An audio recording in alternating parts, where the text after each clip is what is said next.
online, and on the TuneIn app. This is the News and Sports Show on Utter Radio. Good evening and welcome to Utter Radio's News and Sports Show here in Media City, 26th of February. And today, coming up in the show, we're going to be talking about Mexico, the situation that's been unfolding there. We're going to talk about two brothers, the Connor brothers from Oldham. We're going to discuss a new embassy village which is popping up in Manchester. And in the sporting world, we're going to be discussing the Premier League relegation battle, who's going to go down and who's going to survive come May. England's Six Nations campaign, has it come to a standstill? We'll be talking all things Six Nations and rugby. And to close off the show, we'll have a quick chat about the boxing as well. I'm James Sudworth. I'm joined by regular Aidan Gorgham. We've got a new challenger on the show, Charlie Brown from Cambridgeshire. Welcome, Charlie. Nice to be here, thank you. So shall we go straight into it? We're going to be talking about Mexico, and as our North American correspondent, I know Mexico's in Central America, but whatever. Aidan, what's going on? Why has everyone gone mental? So, essentially what's happened is one of the top cartel members, it's from the Jalisco New Generation Cartel. Yeah. One of the most powerful leaders. One of the powerful, feared criminal organisations in Mexico, apparently. Yeah, one of the most powerful leaders, whose full name, Nemencio Oseguera Cervantes, a.k.a., as we know him in the media, El Mecho. El Mecho. The Mecho Man. He died in custody following being captured by the Mexican Special Forces this week. He died being transported from Tapalpa to Mexico City, yeah. And apparently 6 of El Mecho's security guards were also killed alongside 3 members of the Mexican military being injured. So what this has basically unleashed is a wave of violence across the city. I've seen pictures of houses on fire, street-to-street fighting. It looks like it's a war zone rather than a bit of a feud between gangs and the government. Well, it is a feud between the gang and the government, basically. But shall we talk about something which goes straight to a massive elephant in the room, the World Cup? Because Mexico was going to be one of the host countries of the World Cup, wasn't it? Next year? This year. 2026. So yeah, sorry, I'm still in 2025, yeah. Aren't we all?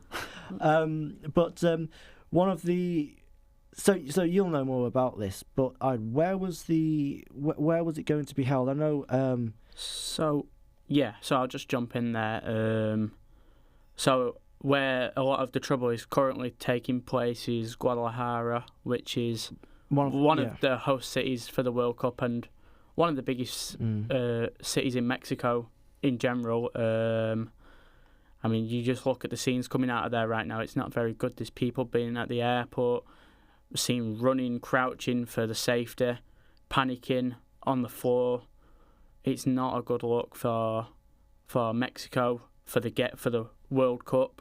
And for the country in general, it's a really bad look. It looks like a war zone. I mean, what do you make of it? I mean, Mexico's often had a thing of gang violence, hasn't it? Like it's often been, at least from what I've seen, there's been like a string of gang violence across the country, but particularly in its capital, Mexico City, right? So I don't know. I feel like that's something that's just been constant throughout the past 20 years or so of the country's history. I mean, it's devastating. Do you think it's because I don't think we've had as much media attention, particularly in this country, in terms of how much we're seeing of the cartel violence?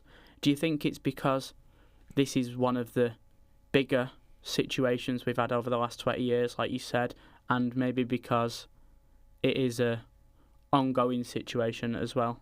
I think because of the severity of it, and like you say, it's an ongoing situation as well. I mean, this is this is kind of the first that I'm hearing of it, especially from a UK standpoint, because as you say, we haven't seen a lot of coverage in the UK media about, you know, the cartel and the gangs and the violence. So, you know, that is good that we're having that attention, but I think it also highlights how we haven't been able to, the media hasn't been covering it over the last 20 years and such. Yeah. Well, we've seen South America and Central America have a massive problem, like you say, with gang violence. El Salvador had a massive crackdown in 2022 to 23, it's still ongoing, where a lot of constitutional rights for suspected gang members were suspended. What it meant was mass incarceration of, as I say, suspected, alleged drug traffickers, gang members. What it did do, though, whether right or wrong, is bring down the death toll and murder rate in El Salvador.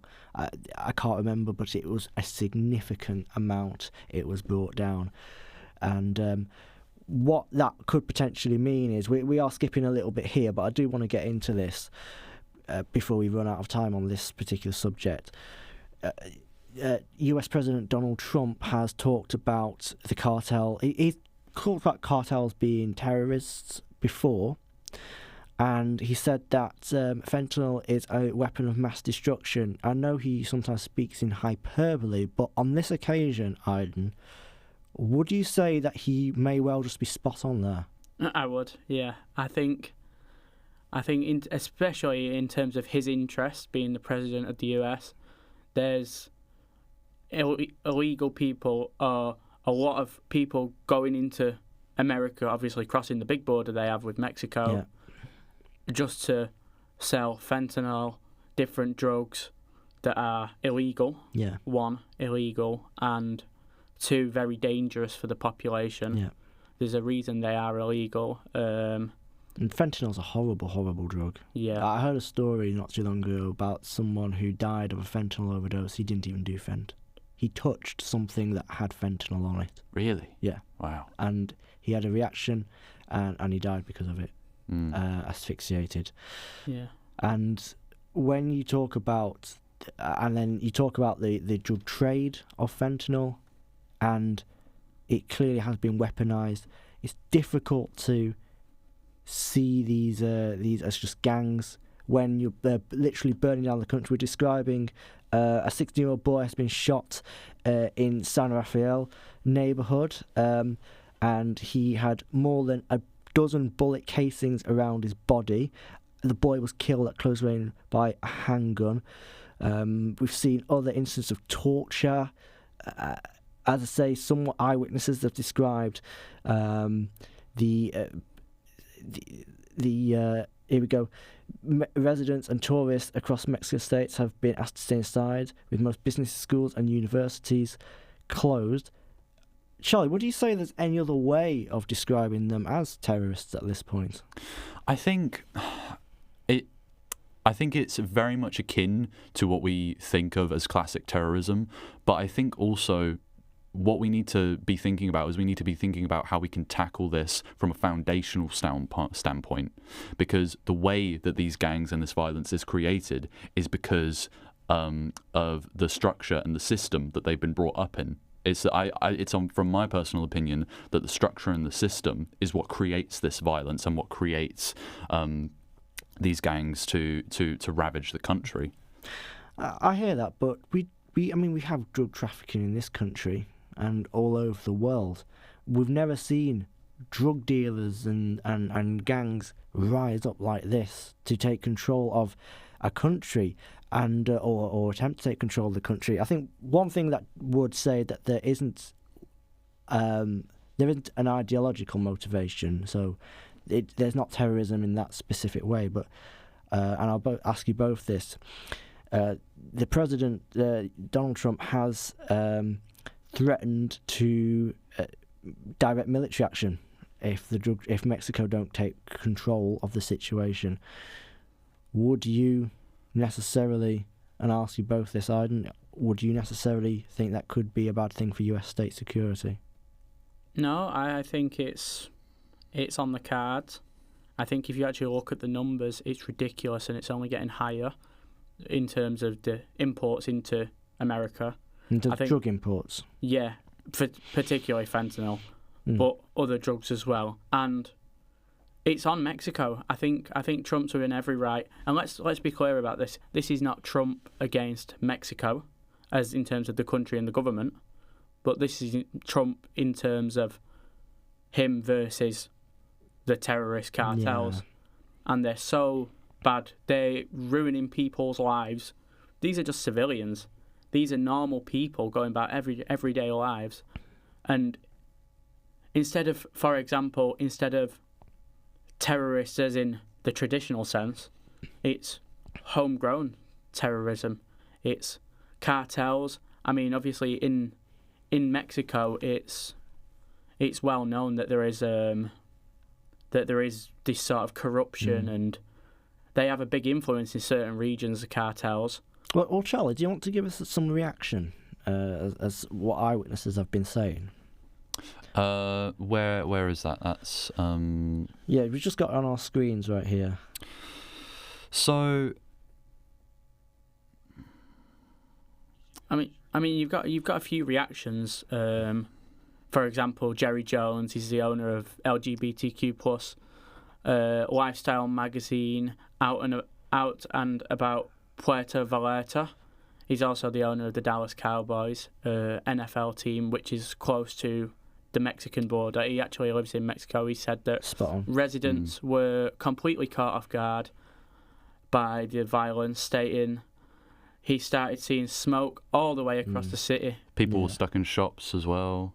Yeah. I mean, that's insane. That is crazy. Yeah, and we've also had Mark Andre, who's a Canadian content creator. He said that it looks like an absolute war zone. There's fires everywhere, like hundreds of cars throughout the city were burning at the same time. He said this on his YouTube channel, More Life Diaries, and said that the streets were very quiet and unsettled afterwards. And I'll get one more piece of reaction. A paramedic, Hector Torres, who said that there is fear everywhere and the fear is constant. I want to ask you the same question, Charlie. Do you think as the... sorry, just have a little bit more from Hector Torres here. He said that we just come out of the scene of a shooting. This was him speaking to a news outlet, I presume.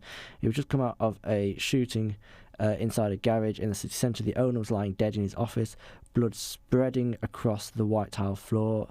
And as Hector and another paramedic, who is Julio Cesar Vega, who's 28, entered the premises, a woman ran in wailing. She said that she was the man's wife who had just been killed in his office, but he was dead. There was nothing to be done, and Hector placed for vitals, and he placed a paper blanket over the corpse. So a very, very graphic description there of some awful... I mean, there's a next one here. I'm not going to read the next one.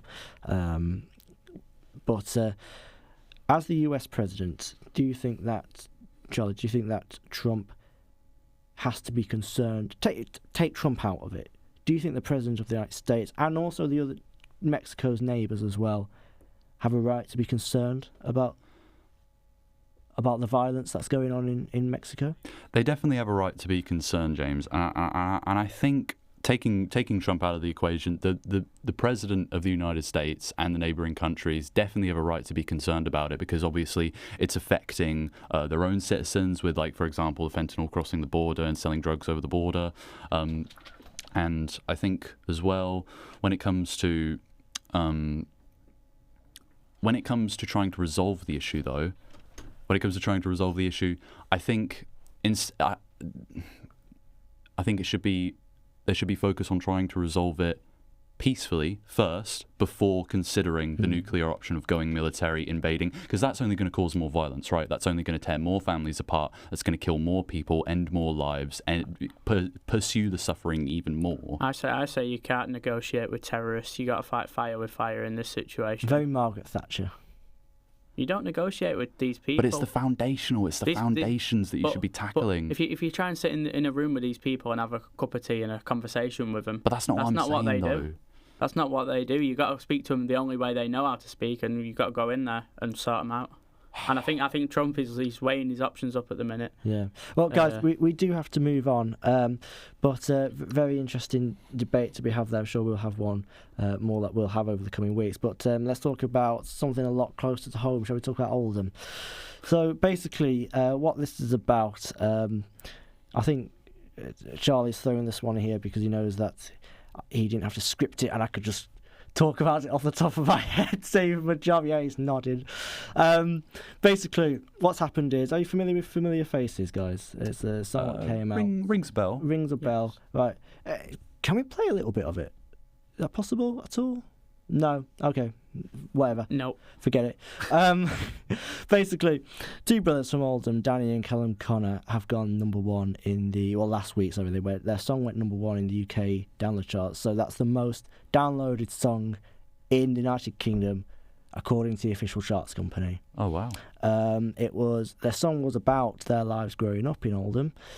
I actually had a chat with them this week for TV news day that I was doing. And one thing that were very, very keen to stress to me was that community is right at the heart of their song. Their life growing up in Oldham, what it means to them. This is something very important to me. I like this. Can you expand on that?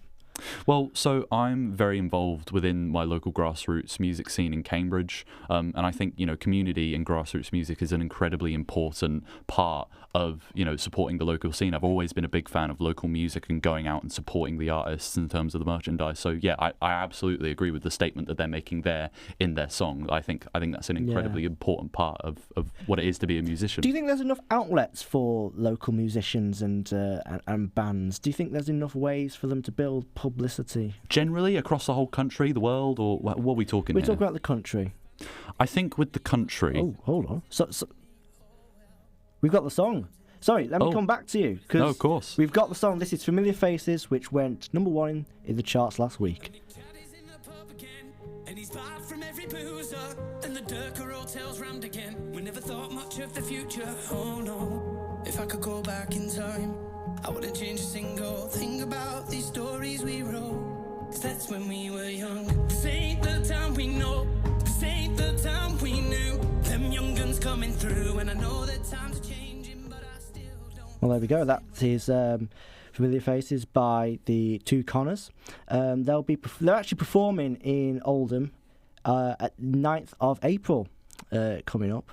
So that's one to look out for if you'd like a little bit of folk music and to support some local grassroots lads coming up. The lovely lads, I spoke to them, had a sit down, spoke to the woman who manages the pub, Jane, who they performed their song in, where the music video was shot.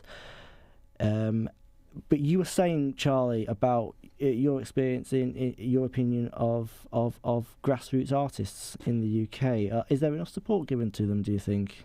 In terms of grassroots, no, absolutely not. I'm a firm believer of the fact that we need to support grassroots musicians more, because especially within Cambridge as well, there are a lot of artists who rely on their community for that support, and that's great, but when that community is small, there's only so much that they can do. So I think there needs to be more support from the government on supporting grassroots musicians, because it's an entertainment form. It's an entertainment form that, deserves to have as much recognition as any other creative form, like museums or film and TV and stuff like that. So yeah, I think absolutely we need more support from the government in terms of funding, because a load of grassroots venues in Cambridge have shut down. I know that Hanks, for example, that was a grassroots music venue that shut down last year. And it's not just Cambridge either.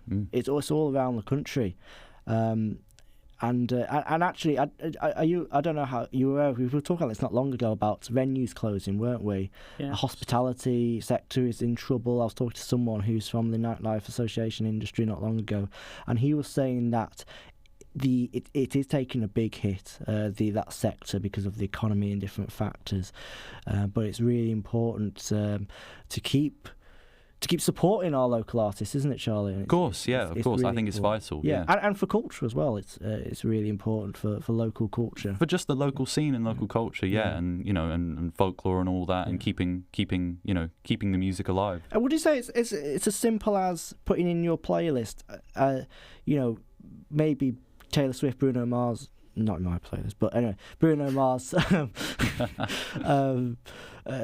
Pink Panthers. I love Pink Panthers, but like if you're stacking these, but just throw in a local artist, keep their music alive on Spotify. I regularly listen to local artists' music on Spotify, like Spineless, a Norwich band, for example. Bilk, they're a local band from Essex. Sex, Drugs, and Rock and Roll, and all that. And yeah, I think it's incredibly important to even just something small like that. Even if you don't go out to the live music, even if you don't buy the merch, I think you should definitely just listen. Just have a listen. It literally takes a couple minutes. So if you could stomach Taylor Swift or Bruno Mars or any of these other mainstream artists, you can stomach these smaller artists. Yeah. I don't know. Are you a musician? I'm not. No. Do you play music? Do you sing? Not sing. I can. I can do a bit of guitar. I reckon you like a singer. Play a bit of bass myself. Go on. Oh, what's that? Give us your best line. Of? Anything. Just bust something out. Get your vocals working. I'm not falling to peer pressure. This is not happening. I can give you something if you want. We've got a musician here, and you're making me, who's not even a musician. Go on, give us something if you want. What do you want to hear? Bottler. Yeah, go on, mate. Anything. Just as long as don't have any swearing. So this is the start of My Iron Lung by Radiohead. Faith, you're driving me away.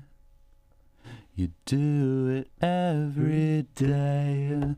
You don't mean it, but it hurts like hell.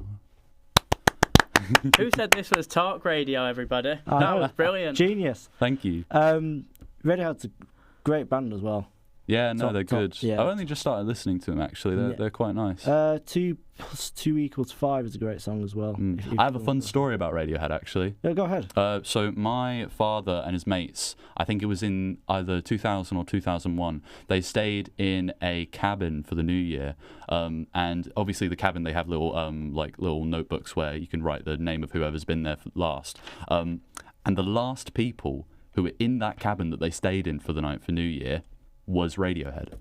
They didn't write Radiohead down, obviously, but it was the names of the people who were in Radiohead. How about that? Yeah, it's crazy. Yeah, to think, small world. That's quite a claim to fame. I mean, I think this story is amazing. Just to go back to it, I think. Yeah, going back to Two Connors, yeah. 2 brothers from Oldham, obviously, come up working class roots, and I know we had a debate on here a few weeks about the power of social media and whether it's good or not. This is one of positive example of how it can be used to spread up and coming musicians and artists. And I think through the use of social media, I think that's where we've seen a lot of the videos come through of these 2 brothers. And clearly they've got something special, otherwise the numbers wouldn't suggest what they do. Yeah, absolutely right. And if you want to support them further, obviously 2 Connors on Spotify, they're on YouTube as well. The music video for Familiar Faces coming on. Let's see if we can get Familiar Faces into the charts, the top 100 singles charts. Why not? Let's do it. It's been on national radio. It was most downloaded. Why not see if we can get into the top singles? It's an logical step for me, I think. Why not? Let's see if we can do it. And if you can, get down on the 9th of April. Support them, as I say. They're local lads, working class, like you said, grew up in the Durkhead area of Oldham. And it's something, like I say, community is at the heart of the song. It's something they hold very, very dear. And Danny was saying to me that he really wants to inspire kids coming up like them, growing up in Oldham. He wants to inspire people around the country. They would like to set up a music venue, like a music school of their own eventually when they get the means to do so. They have some great plans and they have some great ambition as well for the community. But we do have to move on because Charlie's flashing us. Not literally, but... whatever. Buy me a drink first. He's put me on. Right, Aaron, do you want to get into this story? Well, do you want to introduce us to the story first? Yeah, so it's to do with an embassy village which is popping up for the homeless in Manchester, in Castlefield. And it will provide 40 homes for rough sleepers. It says tough sleepers. Rough sleepers under 22 railway arches after 130 organisations contributed to the creation of the project. We are going to actually, on next Wednesday, I think next Wednesday or this Wednesday, we are going to cover it in a news day, actually. Okay. One of my colleagues, Libby Warren's going to be doing it. I think she's actually going to go down there and film it I hope so anyway. I think that's what she's doing. But what an idea this is. What an idea this is. We see a lot. In Manchester, there's a lot of homeless people. I think is it Piccadilly where you've got all the tents. Have you seen it Ivan, yourself? Yeah. I think it's a lot of rough sleepers, a lot of people. And it's a issue that's continually increasing year on year. I mean, recent data published by Shelter found that there are just shy of 10,000 homeless people in Manchester alone. Yeah, it's incredible. I mean, it's an issue across the country, isn't it? Yeah, I mean, it's just a huge issue, really. I mean, what they're doing at Embassy Village is great. I mean, as well as a roof to be provided over their heads, residents living in the homes will benefit from a village hall, which is a multi-use sports arena and mini allotments. So essentially like a social area to provide not just a roof over the heads, but also a place they can develop the character after probably suffering for a while. I think it's important to say this because I think homelessness is something which we can be very very judgmental towards. I think there's a lot of people who sit and think, why can't they just pull themselves up from the bootstraps and make something of their lives? But it's very, very difficult. In fact, even just the fact of being homeless, if you don't have an address, often it means you struggle to get a bank account. If you don't have a bank account, it means that you struggle to get work. And it's this really vicious cycle of why people get trapped in these cycles of poverty. And obviously homelessness is the very deepest of cycle of poverty that you can get into. We've got a quote. Charlie, do you want to read it's highlighted there in the yellow from Sid Williams, who's the director of Ambassador Charity. Do you want to read what they said? Yeah, sure. So this is Sid Williams, director of Embassy Charity, said, "To reach the completion of the village build is incredible. For 6 years we've been carrying this vision, and to finally stand in it is amazing." And it's been described as, a quiet miracle. Yeah, we've touched on many of these talking points already. Obviously, we think it's a great idea. But a really good question here. Do you think this is something which can and should be rolled out across the United Kingdom? Absolutely. Yeah. Yeah, I think so. Why do you think that? Why limit it to just Manchester? That's what my question is. Well, yeah, I mean, initially it's probably gonna cost a lot of money, time, resources, but it's for a good cause. And if you think about, sorry to interrupt you on it, but if you think about all of the money and cost that will come back from investing into those people, from those people coming back into society, it's kind of a return on investment type kind of thing. Yeah, it's certainly helping society, and if it's a thing that can be done, obviously I don't think there'd be many people against it. Certainly, I think it's a positive thing. I think as well, homelessness is just only increasing. It's almost like a representation of where the country is at as a whole at the minute. Yeah, I think for me as well, I agree with Charlie. The more people you can get off the streets, rehabilitate, rehouse and get back into work, it will, like you said, I know it will cost a lot of taxpayer money, but hopefully if it works out, we can actually get people repaying through their taxes later on. So I do agree with that. One thing I will say is, let's not forget though, it's important to address the reasons why are more people becoming homeless. That's a big concern for me, and maybe next week if we do more on this story, it'd be good to get some sound on tape actually from some people involved in this project. Why is homelessness going up? That's something which I would like to find out more and research on, because that is concerning. It's great to put things together for the homeless, but why are more people becoming homeless? That's something which I question and wonder whether, whilst I think this is a good thing to roll out across the country, you've got to go to the root of the problem. The root of the problem, of course, the foundation, should be addressed as well and should be looked at. So that's something which I don't think we can shy away from, but maybe this government needs to look at, and councils across the country. But we do need to move on now. We're going to be talking a bit about sports. We've got the relegation battle coming up and a bit of rugby as well. We don't have our little jingle, do we? No. Damn it. When are we going to get it back? Honestly. I love a little jingle. I've got some bracelets. I can do a little jingle for you. There you go. That'll do. Right. Sports. So, are Spurs the bottle job of all time? What a way to start. Wow. Go on, tell me. Spit facts. Like I always do. No, so this is obviously coming after huge pressure of the North London derby on Sunday, where Arsenal dismantled. Well, it's James, come on. Sorry. Come on. Go on. I think I'm the professional one here. Shredded them to pieces. That's the light way to put it, yeah. 4-1. It was really bad for Spurs.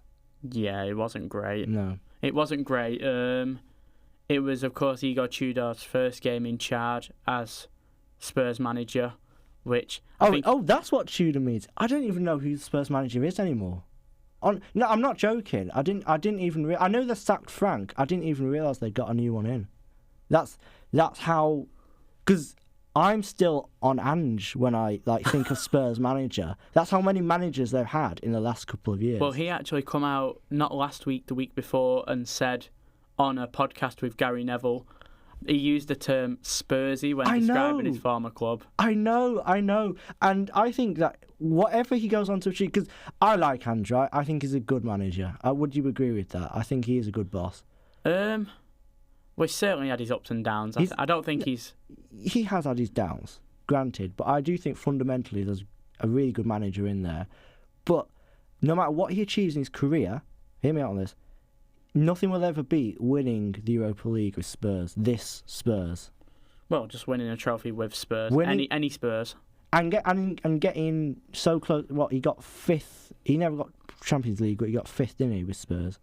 A couple of years ago, 2023-4? Yeah. Yeah, when Villa finished 4th. Spurs finished 5th. That's, in hindsight, that's a great achievement, really, isn't it? Yeah, and I think so. If producer Charlie just wants to pop up the Premier League table, I do think that... Let's get the table up. I think that they're in real trouble now because, well, where they stand, how many points is it now? They are currently set on 29 points after 27 games played. I tell you what. West Ham in 18th in the relegation zone, only 4 points in it now. It's a huge. It was a huge gap, and now it's been reduced to just 4 points. Spurs keep losing, and well, could there be a situation where you think they go down? If producer Charlie isn't rubbing his hands together and licking his chomps, because as I say, they're only 2 points off safety, West Ham, after an abysmal start to the season. I know Forest haven't been great, but West Ham have managed to make up quite a lot of lost ground, I think, and Spurs, well, you'd think that Leeds are out of it, wouldn't you? I know nothing is impossible, but you would assume Leeds are now out of it, so that just leaves... Do you mean Burnley? Not Burnley, I mean Leeds, they're safe, you would say. Yeah. Burnley... Well, I don't know if they're safe. I wouldn't say they're safe just yet. We've still got a lot of football to be played. I think Leeds have the easiest running on paper. We obviously know it doesn't end up always on paper. If football's played on paper, I don't know. But if football's not played on paper, it's played on grass.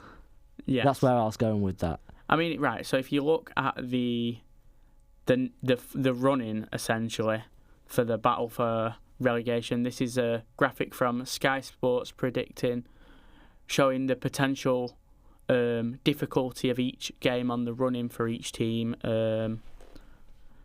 Spurs have to play... I mean, I'm looking through the fixtures now. They have to go to Anfield, which is a difficult game. They have to play away at your Aston Villa.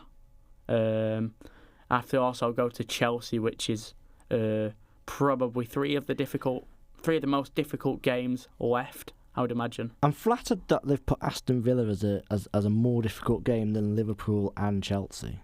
Well, currently on form, I would say so. Not on form, but when you look at the league table, I think... When you look at the league table, I think Villa are third. You can't take away from that. Yeah, they are third, but their recent, especially at home, it's not been good. I'll say that. Like, they've been pretty rubbish, really, at home, Villa, in the last couple of weeks. I mean, Charlie, I'm gonna bring you in as our news expert and who knows a little bit about football. I'll just ask you about. We was obviously talking before about how much it's good to support local musicians in the news segment and the financial benefits of that. So for a football club in Tottenham who are a massive football club in this country, most people put them in the top 6. If they get relegated, it has massive financial implications, which means they have one of the biggest stadiums, so one of the biggest venues in the world. How do you think it will affect their finances?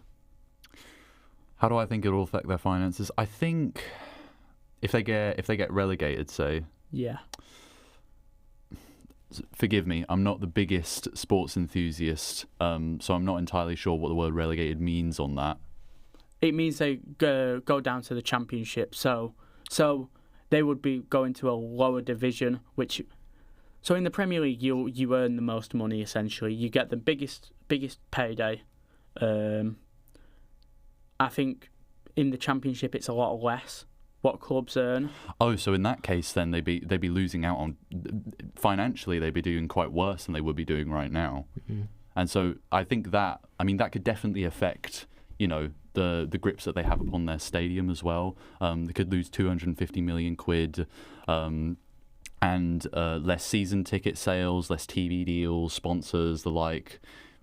Yeah, I mean the TV deals are a massive part of modern football, and obviously because the quality of football is less enticing in a lower division, I don't think as many fans would go and pay the prices. I think Spurs currently have James, you'll know more about this. Spurs currently have one of the most expensive season tickets, ranging up to close to £2,000 a year. Absolutely, yeah.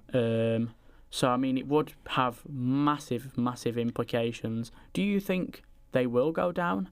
And how far do you think this will go? Sadly, no. I don't think they will go down. I think they will just about. I think they will stay up probably on the last day, but I do think they will. For me, it's either West Ham or Forest that are going down. I don't think they will.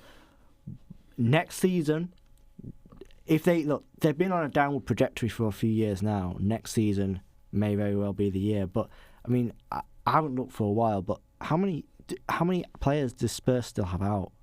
The injury list is massive. 14 players out, first team players out, right? Yeah. Yeah, as Charlie just confirmed. So you put 14 players out. It goes back to the question, what are the medical staff doing there?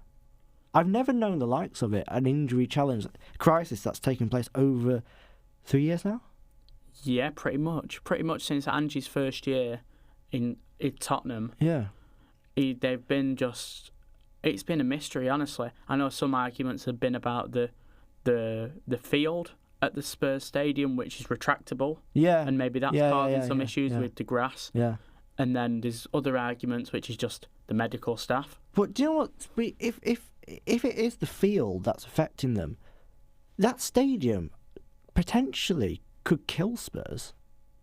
The financial cost to build it, and then if the field is causing all those injuries to players, hypothetically, as you've just theorised, and it costs them a place in the Premier League, do you understand where I'm going with this? That moving to that ground could be the worst decision ever made in modern football history. Well, if it gets proven to be the pitch, yeah. I mean, if you look at so this is from Sky's Opta predictor, which essentially predict outcomes using AI. The Spurs have, according to Opta, a 4.8% chance of going down, of relegation, which, I mean, it looks low, but I mean, I think it's higher than that personally. I think if you look at the current situation, and the one thing that stands out for me is the situation of Spurs and Nottingham Forest. And if you look at the last week, both teams have sacked the managers. Both teams have hired new managers. Nottingham Forest have had Vitor Pereira, yeah, who Did well at Wolves. Wolves. He started well, and of course we'll see how they go in the second leg of the Europa League tonight when they play Fenerbahce, already 3-0 up. Yeah. I mean, what a result that was for Forest. Getting back on track maybe, which is another doubt for Spurs. And then they went to get Igor Tudor as the manager, who of course coached in Italy and other European countries. Yeah. But he's never lasted more than a season anywhere. You get these little rhythms in football. When your first game is the North London derby and you lose 4-1 at home, these little things, you know what I mean? But for example, Nottingham Forest's first game was a trip to Kadıköy, going to play Fenerbahce in Turkey, which is one of the most hostile environments you'll ever play a football game. I get that, but they won 3-0. When your first game is a loss to your biggest rivals at home, it doesn't bode well, does it? No, I think there was loads of people saying in the week. I know they mentioned it on TalkSport that he's basically set up to fail, because either way, if they survive, they're not going to be higher than like 12th. Can I say there's an amazing stat here? Charlie's pulled an absolute blinder on this one. Mansfield, Macclesfield and Wrexham have beaten more Prem teams in 2026 than Tottenham. That is incredible. That's adding insult to injury. I love that. Can we just talk about go, if I may, just go off on slightly. Did you watch Macclesfield Brentford? Yes. Yeah. What did you make of it? Only 1-0 loss, and it was an own goal. Really unfortunate, but I think they showed great character, and saying the level difference. I mean, what are they? National League North. It's ridiculous. I think they played a good game, and it was the own goal in the end that did it. I mean, I do think they can hold their heads up high, proud. I mean, most of them are part-time. One of them's a school teacher. You know, others have got normal jobs on the side. It's unbelievable to go to this Premier League ground and even put up a fight. And they did it in pretty good fashion, albeit losing in the end. But I think you take nothing away from it. It's been an incredible run. Yeah, Charlie, would you say that? I mean, we talk about supporting your local artists and bands and what have you. Talk about football. You could spend all that money going to Spurs or the top sides. Do you think there's real value in going to see your local grassroots football team, you know, who are your scaffolder, your plumber, are playing on Saturday? I think there's a lot of correlation between something like that akin to grassroots music. Yeah, I think it's the same principle. You know, you go to support grassroots musicians and you know, you should go to support smaller local football clubs as well, because, you know, they certainly won't be making as much money as you know, the more top line football clubs. So yeah, for sure, I think there's definitely a correlation there. And one thing they both rely on is the community. Yes, exactly. There's a big, like with grassroots music as well, there's a big community around local football. Even if it's just a small one, it's kind of what holds the community together as well, in a lot of ways. I mean, just going back to the original story, I think Spurs now are in trouble, and as one of the big six teams, I mean, even Igor Tudor, the new Spurs manager, said it himself. He said in Italy, they use the term "have the mentality of a small team." They said that in England too, about Spurs. I'm just quoting him here. He said, that's the key always, to have the willingness and motivation like you play against the bigger teams. I think, do you think, just to finish, I think, what is your thoughts on the appointment of Tudor, and do you think he will be able to save them? He said it's the biggest rescue job of his career. Right. I don't know too much about him, but I do agree with what's been said. I think he has been set up to fail. I think the Spurs job is a poison chalice. I'm sorry, I don't see anything about Spurs that's positive. I really don't, from the injury situation to the toxicity of the fans to the way that they treat players, managers, the way that the media is always on their backs, and it's just a poison chalice. I think that any manager that goes in, let's see, Spurs have got in their run until the end of the season. They've got. Do you want to read the list out, Charlie, that we have here? I mean, on the March 22nd, Tottenham versus Nottingham Forest. Yeah, and then who've got coming up after that? We got West Ham versus the Wolves. We've got Leeds versus the Wolves and Forest versus Burnley on April 18th. Then on April 25th, we've got Wolves versus the Tottenham, and May 2nd, Leeds versus Burnley. May 9th, Tottenham versus Leeds, and May 24th, Burnley versus the Wolves, and West Ham versus Leeds. On the final day, of course. On the final day, yeah. So, just to finish this topic, are Spurs going down? No. Charlie, what about yourself? No. I mean, I actually think they're in serious trouble now. I think it's between them and West Ham. I think Forest have got as much as I like Forest to go down because of Marinakis, I just think they've put the right manager in. He'll let them survive. I think it's between the two London clubs now. Yeah, sorry, Charlie. Look, your Ryan's going down. We've got Six Nations to talk about. Just before we do, Sky, I noticed put Wolves 100% to go down. Yeah, you can't put 100%. Hey, they're done. No, you can't until it's mathematically. Wait, are they mathematically down? I don't think so, but are they mathematically down? Charlie, can you find that out for us? We're going to talk about Six Nations now. So. Is England Six Nations over, Aiden? They obviously got ragdolled 42-21 at Twickenham in a honestly, I said this before the show. I was ashamed to be an Englishman that day. Honestly, it was a crying shame. I've never seen anything like it. And Ireland are a good side, but no England side should be losing that bad.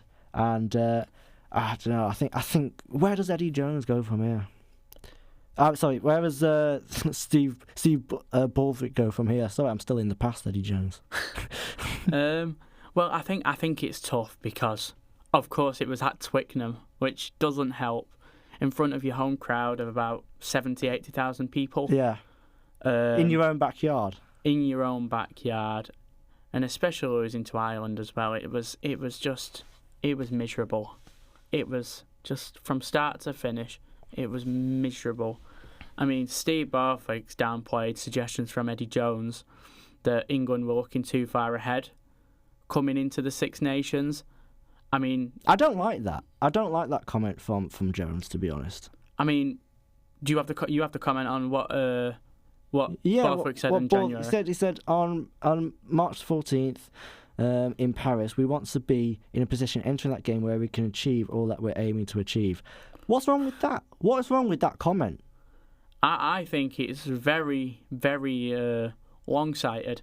I think if you're a top-tier athlete, you can't be. It's always the next game. You always you hear top managers saying, "Oh yeah, we focus on the next game."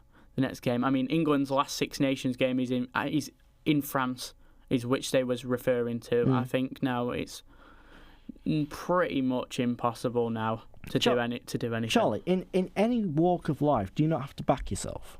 If you believe that you are going to one of the best in your field, in the world, in England's case, in rugby, do you not have to back yourself to be amongst the winners? You should have that self-confidence. You need that. When you're trying to do anything, especially in football, at the kind of level that this is at, you need that self-confidence. That's a crucial part in being able to win and succeed. Is if you don't believe in yourself, then who else is going to believe in you?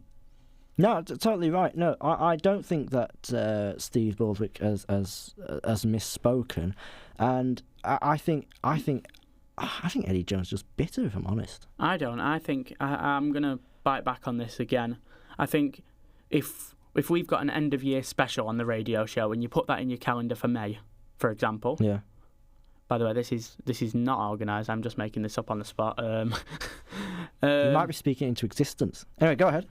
If you've got an end of year radio show planned, a big show planned, and you put it in your calendar for May, and then you don't turn up next week, you forget about it because you're too focused on that. You're saying, "Oh, how are we going to plan this?" and you get caught up. I think you need to take it game by game, and I think it's ridiculous. Personally, I think it's not short-sighted enough. It's the opposite of being short-sighted. It's just it's been a disaster for England rugby. Charlie, do you want to? So we're on week the 4th week now of the Six Nations. It's gone quick. It's the penultimate round. Can you believe it? It feels like it's only kicking off the other day.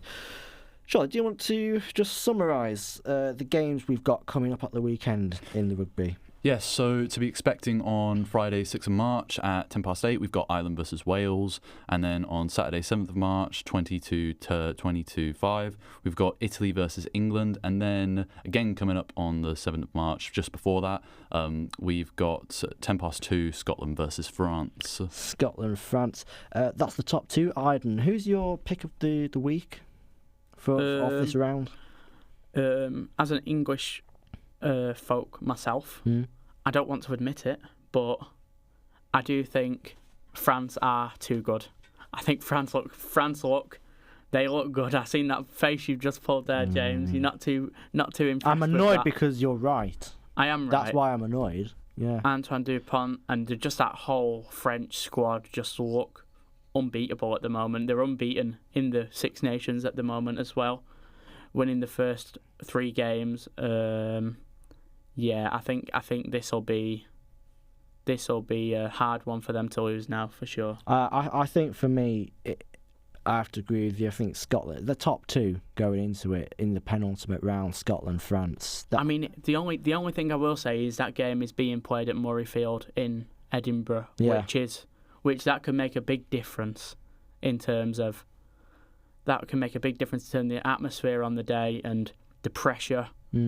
When France go there, if you look at the Six Nations, there we go. We can see the table again, and lacking right at the bottom of the Six Nations is Wales. Joe, do you have any Welsh family or friends? I do not. No. I don't know if I've ever been to Wales even. Really? No. Interesting. Well, Wales are doing terrible. They've won no games. They've drawn no games. They've lost all 3 that they've played. What the points difference is? Minus 86, which is a staggering number. Shocking. Yeah. Shocking. Have they? I think. Hold on. Wait. Oh, wait a minute. I'm trying to look for their last win. It was in November. They narrowly beat Japan by 24-23 points. I beg your pardon. And then, they sort of have a thing for beating Japan, but that's about it. I think that was a series. That was a series. But if you look in the Six Nations results, the thrashing 48-7, the first opening game, that was a real damning result against England. Let's get that up. Yeah. And then this isn't even a very good England side at the moment. No, and then a week later they got thumped by France, which was expected. But I heard that the Welsh Rugby Union made some issues, and that the Welsh rugby is in trouble even at the grassroots level. Absolutely. That's what the commentators were saying on ITV. I watched the end of the absolute dead rubber against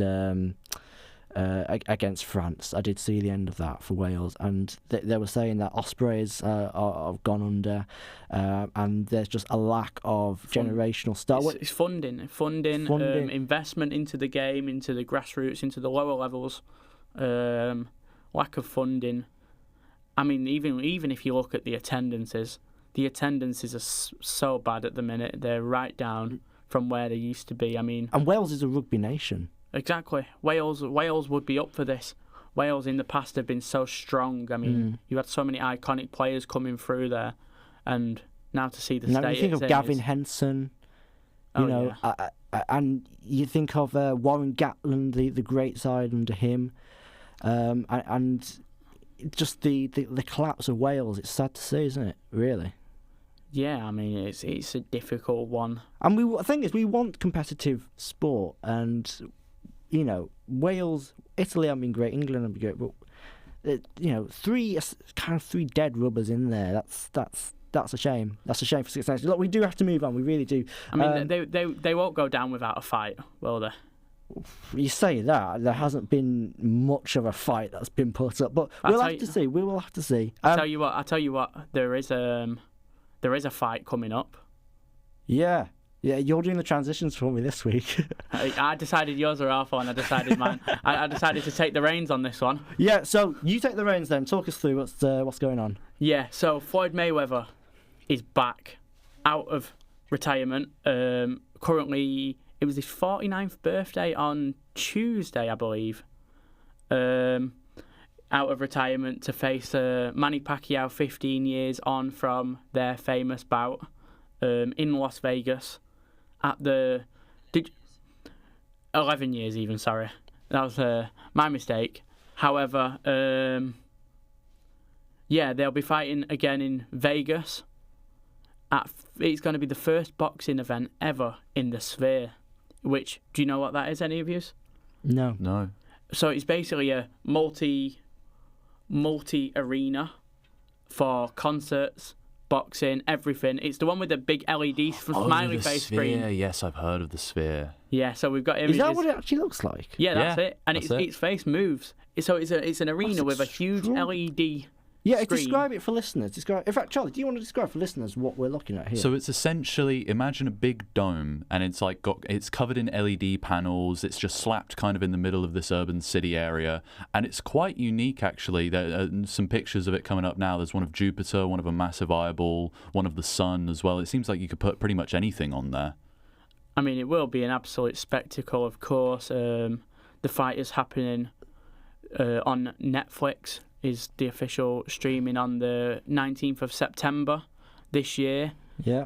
But in terms of other fights, because we do have to end in a minute, what else have we got coming up in the boxing world? Well, in the boxing world, there's Dubois Wardley, which is going to be a huge fight in May. That'll be a more relevant to modern times, shall we say. Less about nostalgia. Less about nostalgia and maybe less of a cash grab, which we don't have time to talk about the controversies of the first fight on this show, but I'll just leave it at that. And then obviously we had the breaking news in the boxing world that Conor Benn signed on with Dana White's Zuffa Boxing agency in a one-fight deal, which was reported to be worth about £11 million. Yeah, and I believe that Ben actually, he was backed by Eddie Hearn, and he failed 2 drug tests, didn't he? Who was it now? I heard a great phrase. I don't know if I can say it. Well, it was Eddie Hearn's Matchroom Boxing that he's been with for almost 10 years, and they've almost been allies on this, and then he's just almost ditched him completely and gone to Dana White, who's basically a big rival. I mean, they're really testing the limits here. Yeah. I mean, what do you think about a one-fight contract being worth £11 million? Look, I think it's too much for us to get into right now, but you could say the world's gone mad. Yeah, I think that's a good place to leave That's a great place to leave it. The world's gone mad. You've been listening to the News and Sports Show here on Utter Radio. Thank you, Charlie. Thank you, Adam. We'll be back next week. Take care. Have a good evening. Online and on the TuneIn app, this is the News and Sports Show on Utter Radio.